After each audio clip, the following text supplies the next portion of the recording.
Ministério Ismael Gontijo. Milagres, o poder de Deus, a salvação.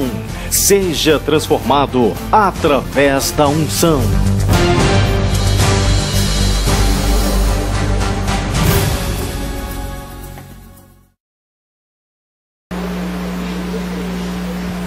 Marcos 16, 6.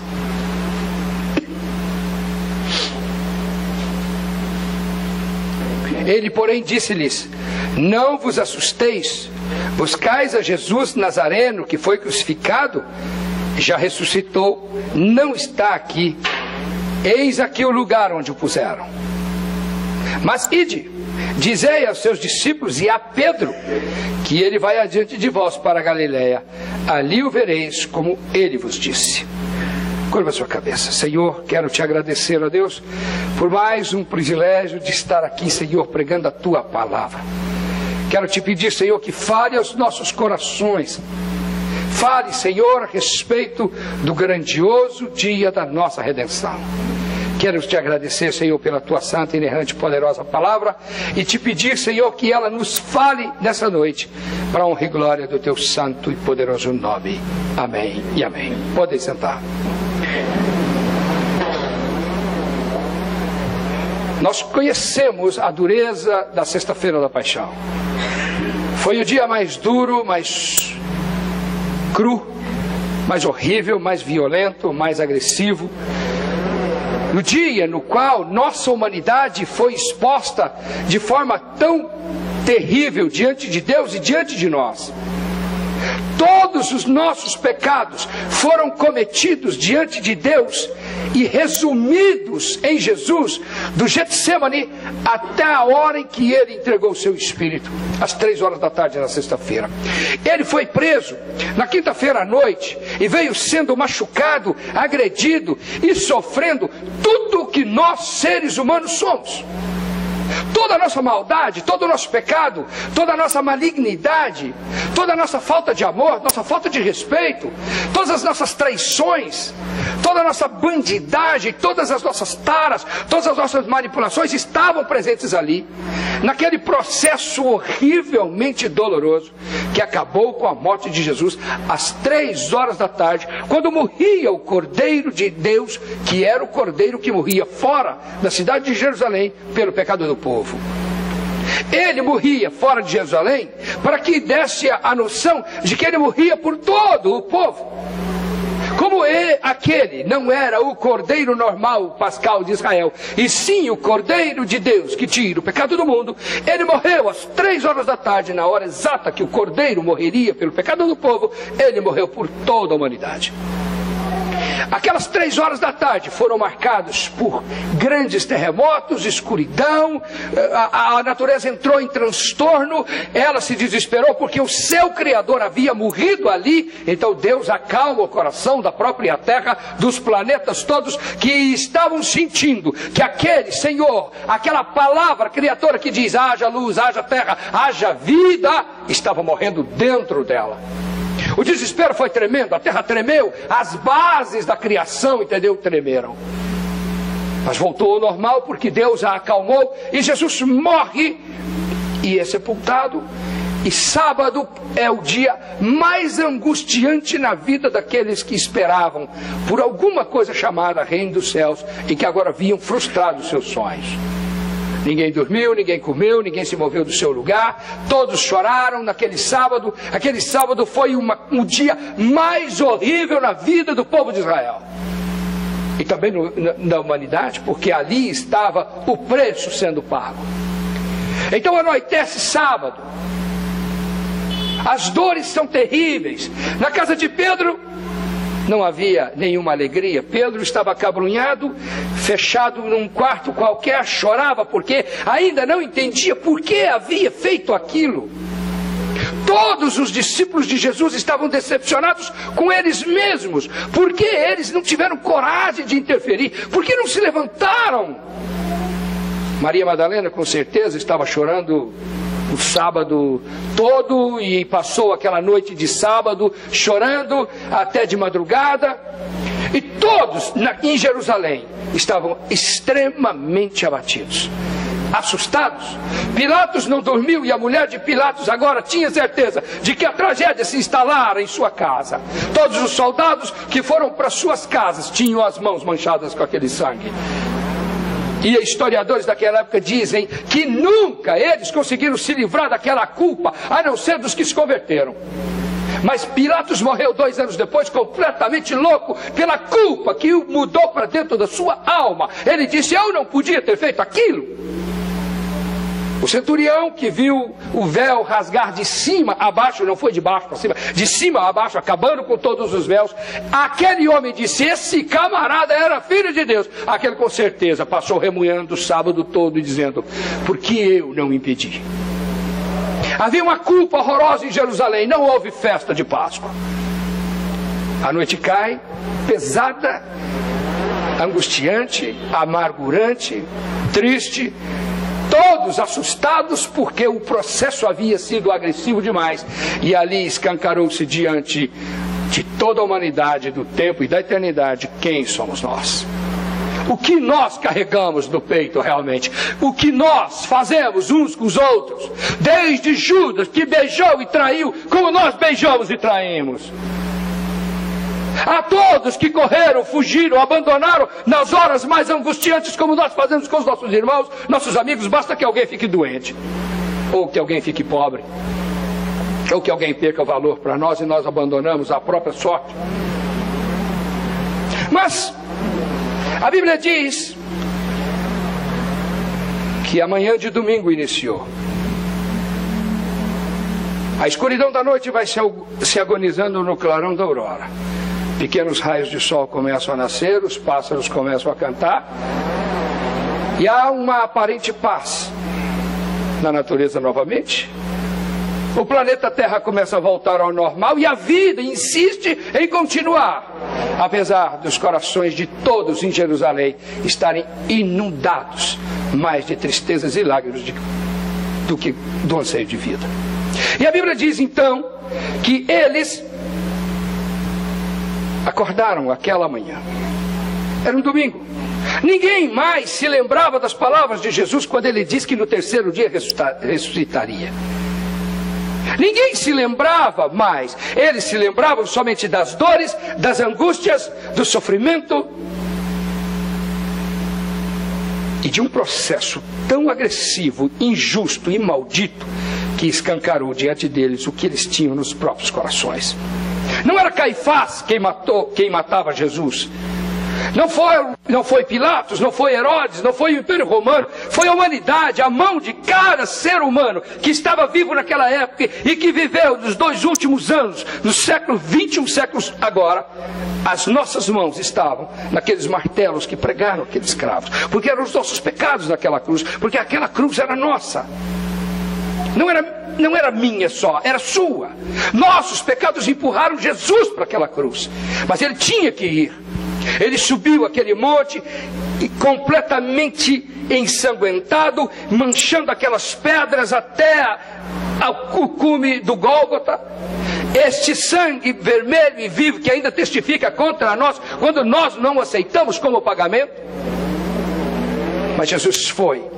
Ele foi, impavidamente. Ele sabia que se ele não chegasse até aquele cume, se ele não chegasse até aquele monte, se ele não saísse de Jerusalém logo, se ele não saísse antes das 3 horas, para que ele estivesse lá e morresse às 3 horas da tarde, se ele morresse dentro de Jerusalém, ele não cumpriria o que estava escrito a respeito dele, que ele morreria às 3 horas fora de Jerusalém. Se ele morresse dentro de Jerusalém, não valeria sua morte. Ele tinha que permanecer vivo.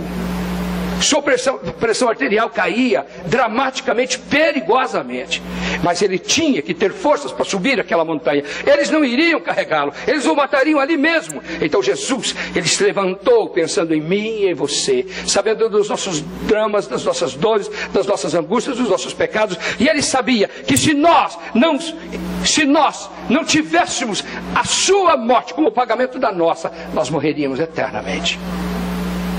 Então aquela manhã começa, e no túmulo, frio, deitado, morto, como qualquer corpo morto estava o corpo de Jesus Cristo. O corpo do mais extraordinário, incrível, poderoso e fantástico homem que já pisou no nosso planeta estava ali, frio, inerte e morto, dentro daquele túmulo.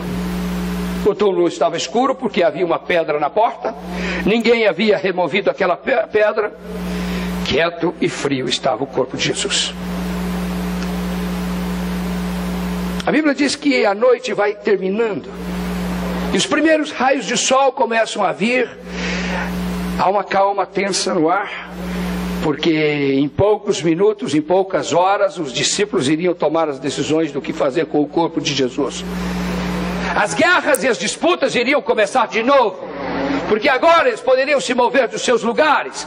Caifás e Anás, os sumos sacerdotes, não iriam deixar barato. Eles iriam tomar o corpo de Jesus, iriam queimá-lo, iriam destruir de alguma forma. Eles não iriam deixar aquele corpo como objeto de veneração. Os discípulos se preocupam, então eles pensam, nós temos que ir rapidamente ao corpo de Jesus e vê-lo. As mulheres começam a preparar os seus ungüentos para irem até aquele cemitério. Mas quando o sol começa a nascer, quando o sol ainda não toca a terra, somente um pequeno clarão começa a iluminar os horizontes do nosso planeta, onde estava aquele túmulo, a Bíblia diz em Mateus 28:32 que eis que houver um grande terremoto, e um anjo do Senhor descendo do céu, chegou, removeu a pedra para o lado e sentou-se sobre ela. Novamente o terremoto. Mas por que o terremoto? Agora a terra treme novamente, a terra tenta entrar em caos, mas não por um caos de susto e de tristeza, mas de alegria, porque o seu Senhor, o dono de todas as coisas, volta à vida dentro dela. Meus amados, pela primeira vez, Deus, o Criador de todas as coisas, Ele não estava morto dentro da natureza, mas estava vivo dentro da nossa terra, sobre o nosso planeta, perpassado com tudo o que nós somos e temos. Jesus vem e se levanta daquele trono. A Bíblia diz que houve um tumulto e o túmulo se iluminou. A luz nasceu das trevas. Amém? Alguém se levanta da morte. Dentro do túmulo havia morte, escuridão, frieza. Mas a Bíblia diz que se levanta uma pessoa. De dentro daquela morte, levanta-se alguém vivo. A terra treme porque ela sentiu que o seu Criador havia renascido dentro dela. Pela primeira vez, Deus, o Criador, estava nascendo dentro do tempo para ficar. Jesus foi para o céu, mas Ele continua aqui, perpassando o nosso tempo e perpassando com a sua eternidade o que nós somos. Jesus nunca mais foi embora, Ele continua aqui, Ele foi levado aos céus, mas o seu Espírito continua aqui, perpassando o que nós somos. Nunca mais a criação foi igual, o planeta nunca mais foi igual, porque Jesus se levanta com o seu corpo, o mesmo corpo que estava morto, Ele se levanta da morte. Foi a primeira vez que um ser vivo conseguiu fazer tal proeza. E a grandeza de todo esse processo, meus caros, é que a morte, ela sempre vitoriosa em tudo que fazia. Ninguém conseguia vencer a morte. Quem morria ficava morto. Mas Jesus usa um truque que Satanás não entendeu. Satanás, usando a nossa malignidade e as nossas mãos e os nossos crimes, ele empurra Jesus para aquela cruz e diz: vai, eu vou destruir você. E ele o mata e diz: nós o matamos. Ele não percebeu que Jesus morreu quando ele quis. Jesus diz: Pai, em tuas mãos eu entrego o meu espírito. Pela primeira vez na vida, alguém morreu no tempo sem que a morte o matasse. A morte estava meio distraída aquele dia, 3 horas da tarde, disse: esse não fui eu quem matei, esse eu não matei, não fui eu. Silenciosamente Jesus mergulha dentro da morte e permanece morto. E a morte diz: bom, eu não matei, mas pelo menos veio de graça, está tudo bem. Mas era uma armadilha para a própria morte, porque o Deus que é o Criador da vida, Ele torna-se Senhor da morte, porque entra na morte e implode o seu poder, saindo de lá com o poder dela nas mãos. Nunca mais nós tivemos medo de morrer. Quando as pessoas têm medo da morte, é porque eles não entraram com Jesus dentro dela e não ressuscitaram. Os espíritas, eu gostaria que os espíritas tivessem razão, sinceramente. Ou seria tão bom, né? Você morre, reencarna, morre, reencarna, morre, reencarna, morre, reencarna, morre, reencarna. Está tudo certo. Mas é mentira! Não é verdade! Ou seria bom demais, pô, você teria 262 milhões e meio de vezes de chance de você acertar. Pô, errou, acerta de novo, errou, acerta. Mas não é! Você morre uma vez só. E você tem que passar pelo mesmo vale da morte e sair de lá vivo. A morte tornou-se o canteiro de vida para nós.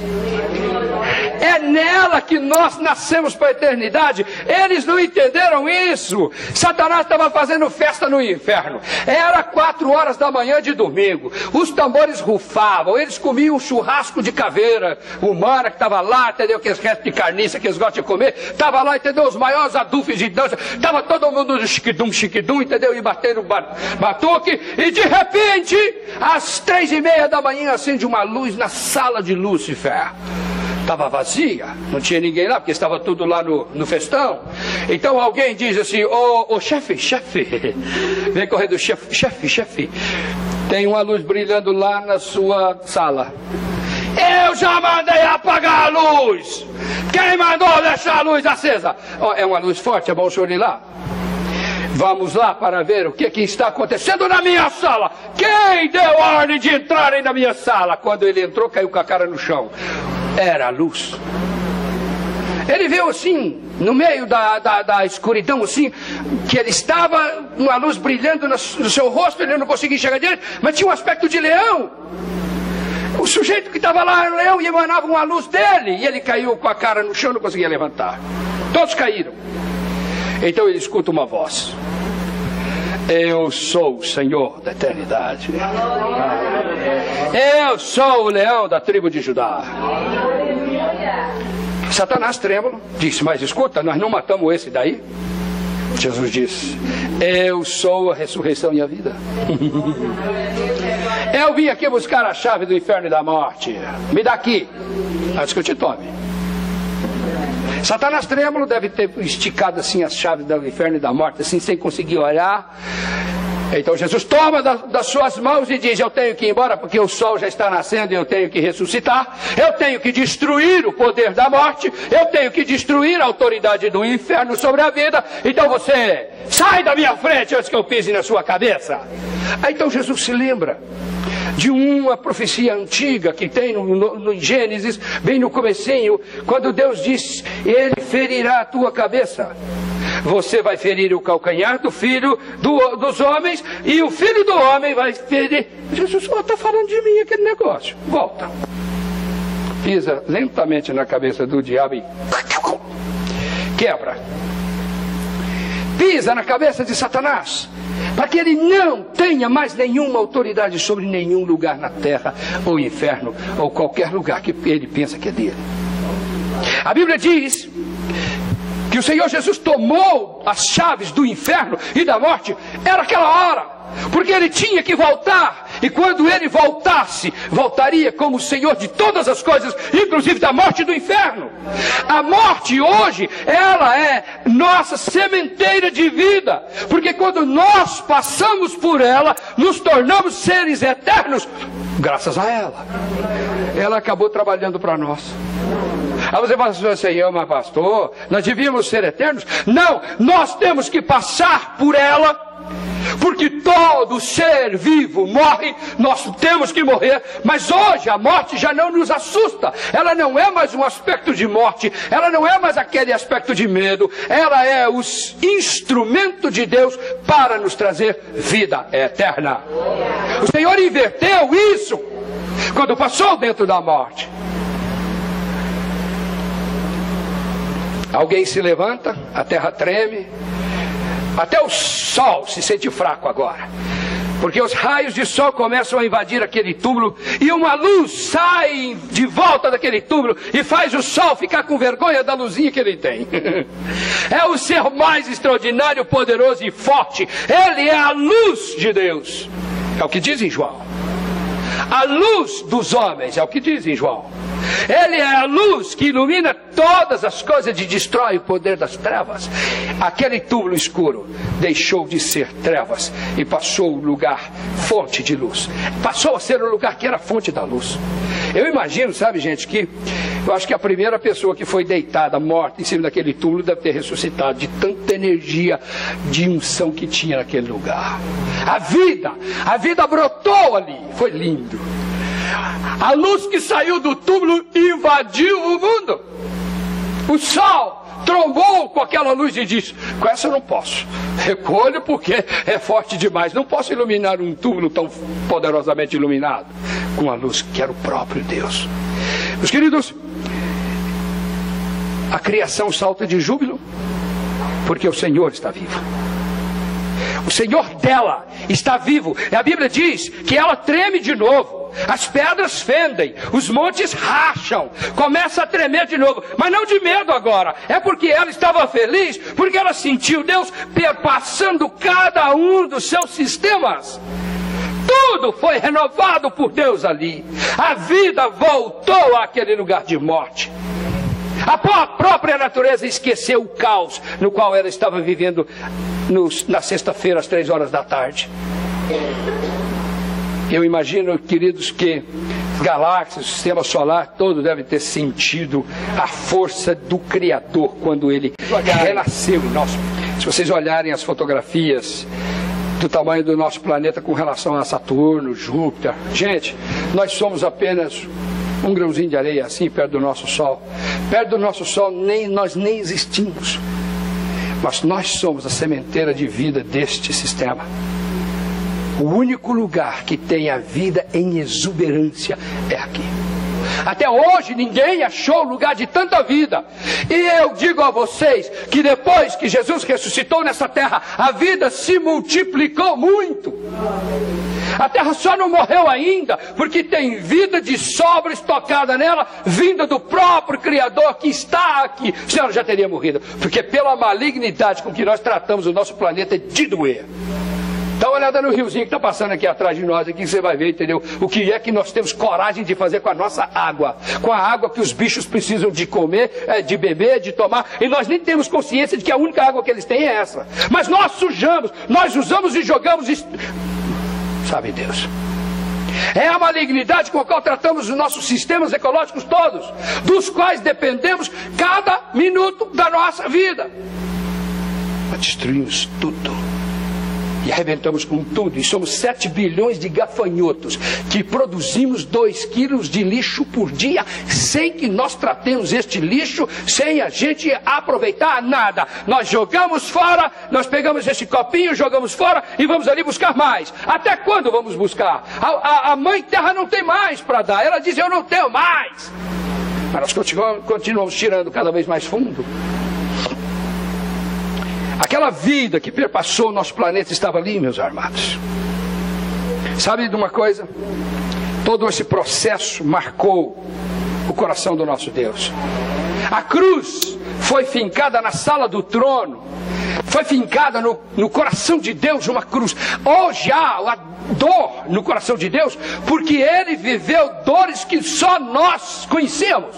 Deus não conhecia a dor como nós conhecemos. Hoje Ele conhece a dor através da dor do seu Filho, que penou, que chorou, que ensanguentou naquela cruz até esvair e morrer. E Deus sofreu com Ele.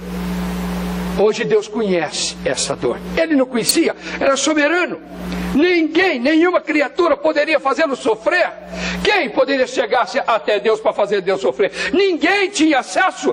Mas naquele dia nós conseguimos colocar uma cruz que transpassou o coração de Deus e está lá até hoje. Enquanto esta humanidade não for redimida totalmente, a cruz está lá como um testemunho contra nós, contra os nossos crimes, contra os nossos pecados. Triste dizer isso, meus irmãos, mas é verdade. A cruz é um testemunho contra os nossos erros. E se nós não passarmos com Jesus por aquela cruz, nós nunca seremos redimidos e ela nos condena. Porque nós o matamos. Aquela cruz era sua e era minha. Não me vem com essa conversa. Não era dele. Ele era inocente e não tinha que carregá-la.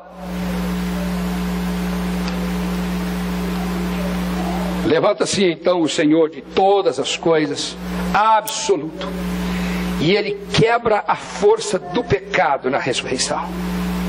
Jesus diz: eu paguei na sexta-feira e eu venci hoje. Ele se levanta com o mesmo corpo, as marcas da cruz estão nele. Não é um outro corpo, como algumas religiões gostam de pregar, dizer Jesus era apenas um espectro, porque como ele é Deus não podia sofrer, então ele não tinha corpo. Mentira! Se ele não tivesse corpo, ele não sentiria o que eu e você sentimos, então não valeria para pagar as nossas dores, as nossas enfermidades ele não levaria sobre si, e pelas suas pisaduras nós jamais seríamos curados se ele não tivesse um corpo igual ao meu. Então do meu corpo saíram as minhas dores e grudaram nele.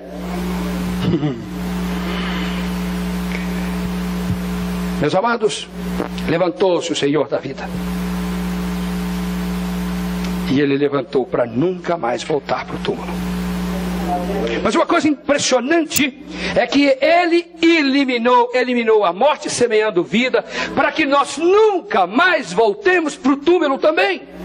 Quando nós morremos e somos levados para um cemitério, aquilo ali é apenas uma figura de linguagem, porque não é verdade, porque a este corpo de terra que já está se desfazendo vai para lá, mas nós já fomos para a eternidade há muito tempo. No momento em que esse corpo morreu, minha alma, carregando o meu espírito dentro, que dá personalidade a ela, volta para Deus e se gruda nele. Mas se aquela cruz não pagou seu preço, você não pode voltar para Deus, porque você ainda carrega os pecados na sua alma. E se você está carregando os pecados na sua alma, você contaminaria Deus. Para onde você vai voltar? É por isso que o sangue de Jesus Cristo é tão importante, porque ele lava a nossa alma e transforma a nossa alma numa alma pura e santa. Então nós podemos voltar e grudar em Deus de novo, de onde nós saímos. Nós somos pequenas partículas de Deus. Pequenas partículas de Deus, pequenos deuses, que volta para dentro de Deus, volta para dentro do Pai. Sabe o que é viver eternamente dentro de Deus? Com Deus? É muito mais do que nos contam, que nós vamos viver no céu e tocar a harpinha.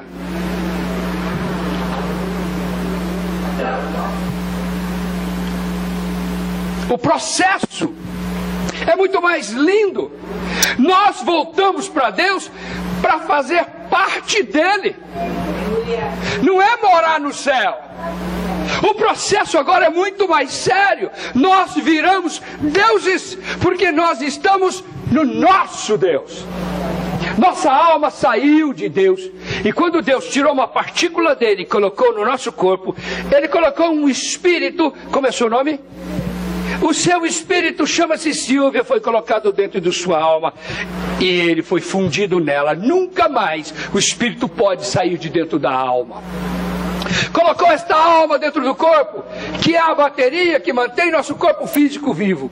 Nunca mais essa alma vai sair deste corpo físico e ele poderá viver, a não ser no dia em que ele morrer, esta alma voltará para Deus com a Silvia dentro. Silvia vai fazer parte de Deus. Isso é grandeza, gente. Não é viver no céu. Ah, eu vou viver no céu. Você vai viver em Deus. Por isso que Jesus tem que lavar com o seu sangue, porque se a sua alma é impura, não pode entrar nele, porque nele não há pecado. A Bíblia diz isso.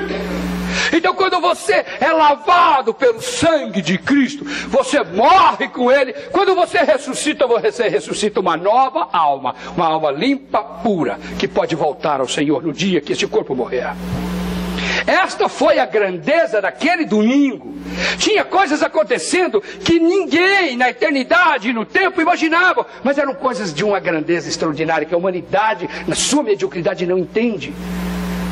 O sacrifício de Jesus foi feito uma vez. Se a humanidade esperar que Deus faça isso de novo, vai morrer seca. Não tem mais. É esse, é suficiente. Foi pago, caro demais, mas é só Ele. Não tem outro. Angústias, dores, lágrimas perderam a força quando aquele homem se levantou daquele túmulo. Todas as depressões, todas as doenças que não saram, todas as lágrimas que assediam nossa vida, todos os problemas, tudo que é ruim e difícil na nossa vida perdeu valor. nossas lutas, nossas guerras, nossos probleminhas diários, tudo perdeu valor, não tem nada importante, tudo isto passa. O que vale é a verdade que fica, que a morte começou a morrer naquela manhã de domingo. E morre todos os dias, porque o tempo está sendo contado contra ela e não contra nós. Você nasce, cresce, vive e começa a envelhecer. O tempo não está contando contra você, está contando a favor. Está conspirando a seu favor. Está conspirando porque daqui uns dias você volta para Deus e você se torna parte de Deus. Isso é que o diabo perdeu. Quando Lúcifer traiu o Senhor, ele perdeu a proximidade e o fato de estar em Deus. Inferno, meu irmão, é muito pior do que esse é o buraco. Inferno é a ausência de Deus na sua alma. É quando você não tem para onde ir. É quando a sua alma é vazia e há um vazio eterno e ela busca e não tem lugar para onde ir. Isso é inferno. Para nós o inferno terminou aquele dia porque a morte perdeu o valor, aquele assombro, aquele aspecto assustador. Para nós não vale nada. Aquela manhã de domingo foi fantástica. O sol já estava brilhando, o sol já estava esquentando as pedras. Então o anjo sentado em cima da pedra disse: escuta, disse às mulheres, porque só as mulheres que chegaram lá. Os homens não tiveram nem coragem de ir no túmulo, as mulheres chegaram de madrugada. A primeira delas foi Maria Madalena. Quem era Maria Madalena?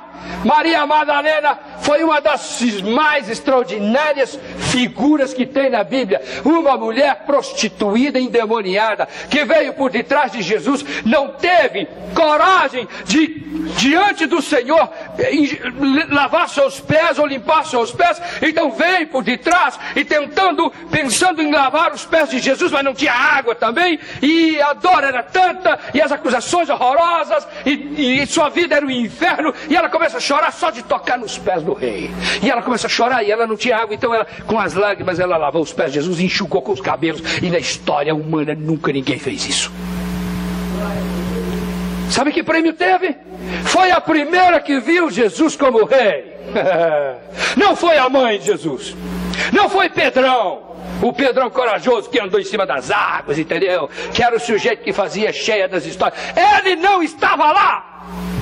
Sabe quem?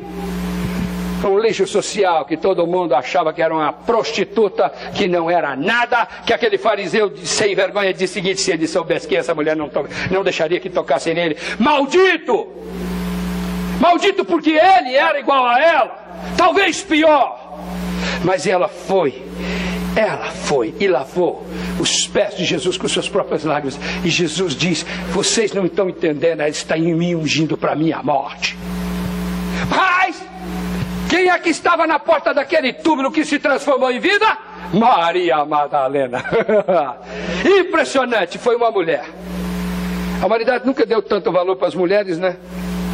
Mas é porque nós não lemos a história direito. Porque as mulheres começaram a ter valor agora na segunda parte do século XX. Mas para Jesus, elas tinham tanto valor que foi uma mulher que o viu como rei pela primeira vez. A representante da humanidade que o viu como rei era uma mulher. Maria Madalena, a pior sujeita que tinha na rua. Que era, né? Todo mundo sabe que era Maria Madalena pela cara daquele canalha que disse, se soubesse, se fosse profeta, sabia quem é essa mulher que ele toca. Ele era profeta? Não, ele é senhor da vida dela e senhor da vida dele. E conhecia o pecado dele e o pecado dela, o pecado que escorreu por aquelas lágrimas e molhou e esquentou os pés de Jesus naquela mesa. Jesus ainda profetizou. Muitos ouviram falar dela, porque ela está me ungindo para a minha morte. Ungindo para a morte, e depois queria ungí-lo no túmulo. Não foi preciso, porque a vida havia inundado a morte. Maria Madalena foi a primeira que viu, foi a primeira que conversou com o rei. Ninguém na história humana pode tirar esse privilégio de Maria Madalena. Nem Elias, nem Moisés, nem profeta nenhum, nem Davi, nem Salomão, nem João Batista, nem ninguém. Maria Madalena. Sabe o que é isso? Ela ouviu primeiro. Jesus se levantou, trocou de roupa. Ele jamais voltou naquele túmulo, porque suas roupas agora são roupas de rei. Agora sua autoridade não é mais uma autoridade qualquer. Ele é o dono de toda a criação, de todo o universo. Ele pagou um preço que ninguém pagaria. E sabe o que é? A coisa mais incrível, meus queridos, que eu tenho visto. Eu escrevi 7 livros sobre Jesus. Um deles está aqui. Depois eu vou mostrar para vocês. Eu escrevi 7 livros sobre Jesus e quando eu terminei o último livro, eu me assustei com o que eu havia escrito. Raquel foi a única que leu. Não todos, mas você leu até o 4º livro. Jesus Cristo, o poder do nome. Faltam ainda 3 livros que eu não sei nem o título deles, mas são 400 páginas cada um. Mas eu vou dizer uma coisa a vocês. Nós não conhecemos Jesus. Nós não sabemos quem Ele é. Nós falamos muito a respeito de Jesus, mas na verdade nós não andamos com Ele. Jesus anda conosco, mas nós não sabemos quem é Jesus de verdade. Sua vida, sua pessoa, sua personalidade não perpassa nossas almas, essa é a verdade. Eu tenho ficado assustado com Jesus, tenho ficado assustado com a grandeza, porque todas as vezes que a minha mente consegue entender um pouco, Ele está muito além.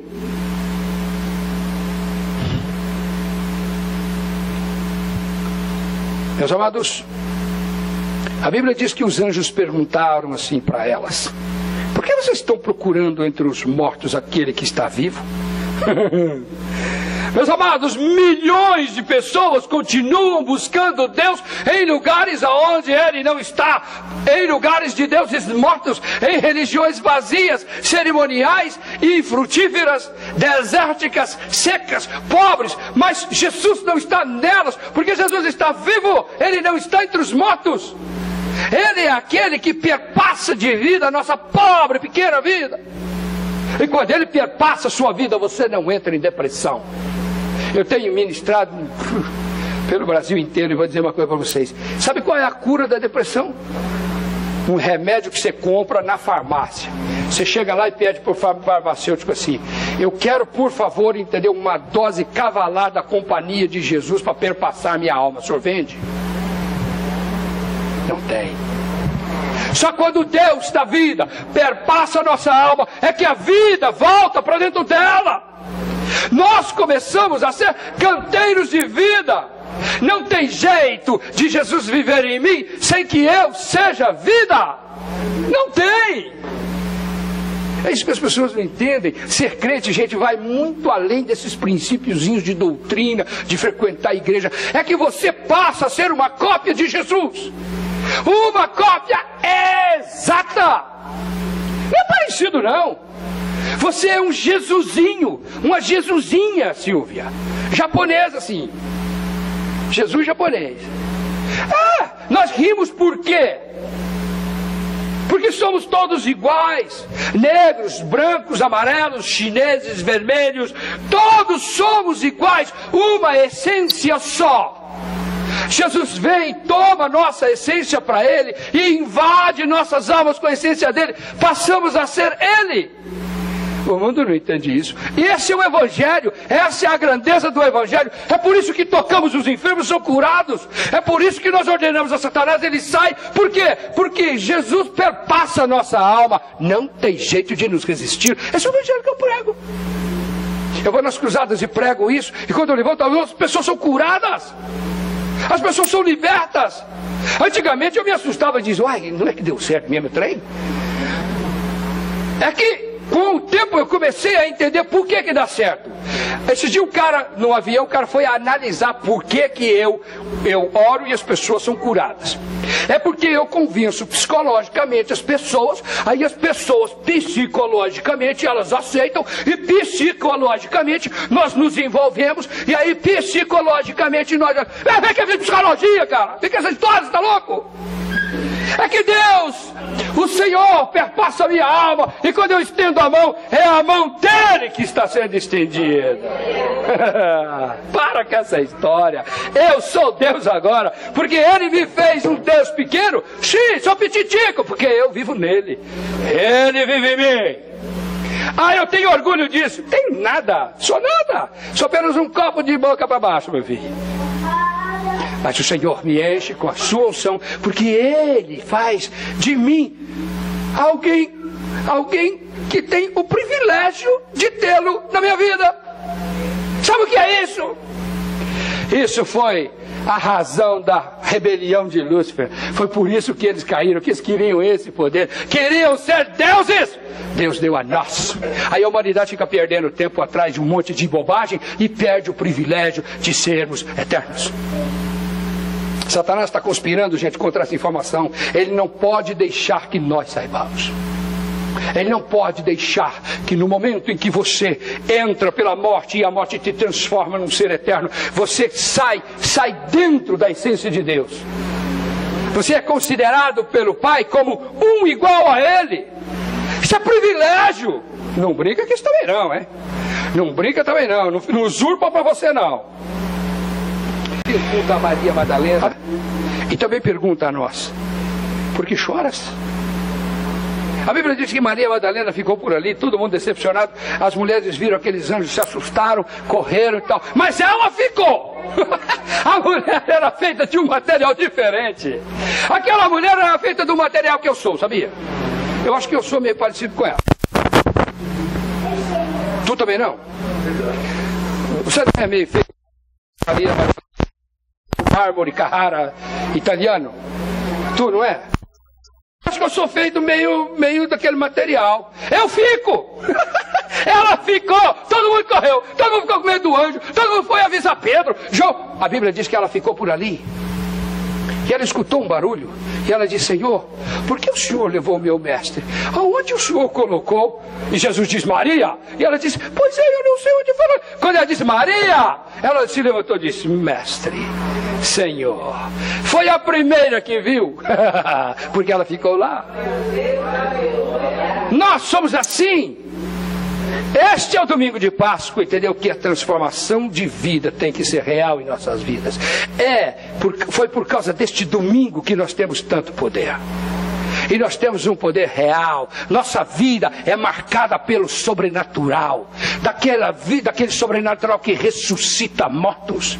Daquele sobrenatural que retira as pessoas das profundezas da agonia, da dor, da angústia, do sofrimento e do desespero. Nós somos assim, porque quando enfiamos a mão, nossa mão ultrapassa o tempo e entra na eternidade. Somos pequenos deuses em Jesus por causa deste domingo.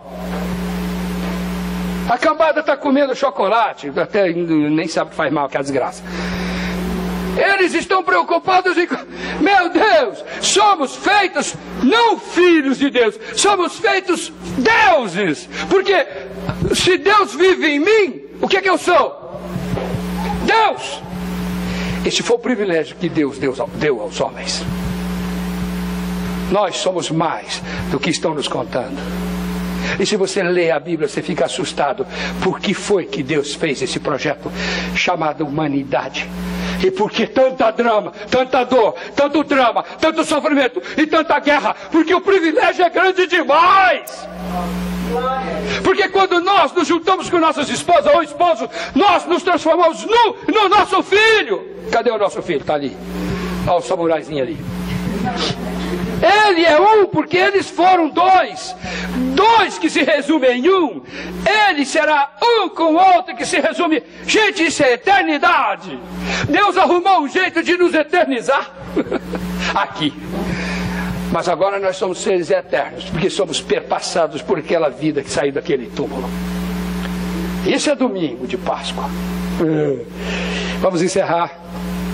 Maria recebia o privilégio. Volta-se, como todos nós devemos fazer, nos voltar ao Senhor. E vou dizer para você, sinceramente, é isso que o diabo fica louco, porque isso aqui ele não conseguiu fazer cópia. O diabo não conseguiu fazer uma cópia daquele dia de domingo.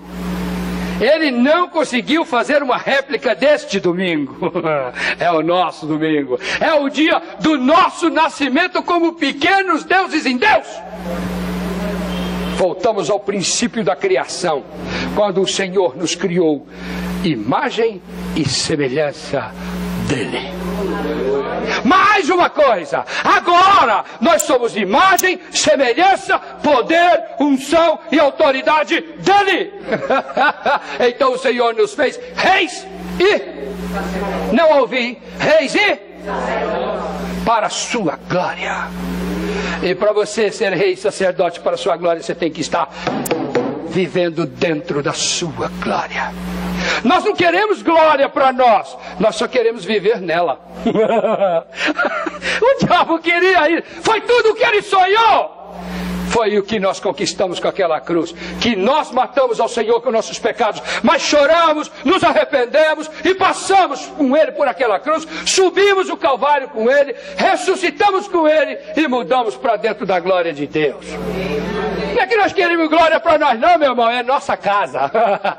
Você não precisa de ser dono dela, apenas viver nela eternamente. Alguém já disse isso para vocês? Não, né? Mas no meu livro está escrito isso, você pode. Amém? Sua ressurreição prova que Ele é exatamente quem Ele disse ser.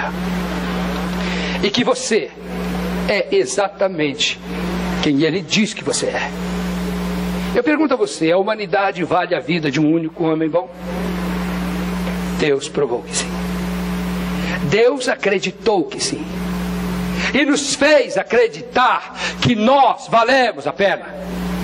Por isso, meu irmão e minha irmã, você vale a pena. Por causa desse dia de domingo que prova que Jesus Cristo chorou, sofreu, morreu e ressuscitou por mim e por você. Fique de pé.